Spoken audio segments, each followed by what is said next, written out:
இன்னைக்கு காலைல சொன்ன ஒரு சுவாரஸ்யமான ஒரு காலுங்க. ஓகே, பீச் ஸ்டேஷன்ல இருந்து என்னை விசாரணைக்கு வந்து அழைச்சிருக்கிறாங்க. நீங்க நினைக்கிற மாதிரி இந்த கிட்னி அவதூறுலாம் சந்தோஷப்படாதீங்க. அதாவது நான் 2 வாட்டி கமிஷனர் ஆபீஸ் வாசப்படி ஏறி 2 வாட்டி கேஸ் கொடுத்துருக்கேன். முதல் கேஸை வந்து கிரிமினல் டிஃபமேஷன், சிவில் கிடையாது, கோர்ட்ல பாத்துக்கோன்னு ரிப்ளை அமிச்சிட்டாங்க.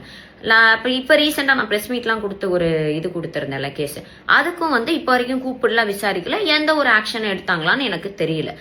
ஆனா என் கேஸை எடுக்கல, பெண்களுக்கு இவர்களால பாதுகாப்பு இல்லைன்னு வல்கர் வாரியர்ஸோட அனில் போட்டோ போட்டு ஒரு கிராஸ் போட்டு பீச்ல போர்டு பிடிச்சி நின்றுட்டு இருந்தேன்.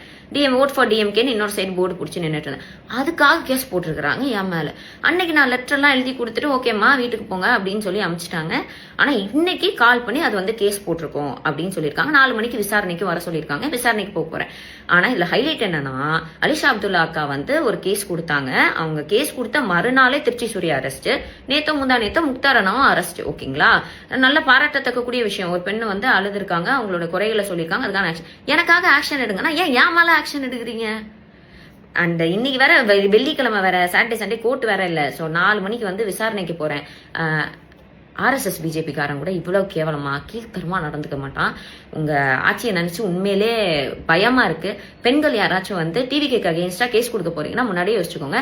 நீங்க கொடுக்குற கேஸ்லாம் எடுக்க மாட்டாங்க, உங்க மேல புதுசா ஒரு கேஸா போட்டு அனுப்புவாங்க. ஸோ ஜாலியா அந்த ஆட்சியை வந்து என்ஜாய் பண்ணுங்க. போயிட்டு வந்துட்டு நான் வந்து மீண்டும் உங்களை சந்திக்கிறேன்.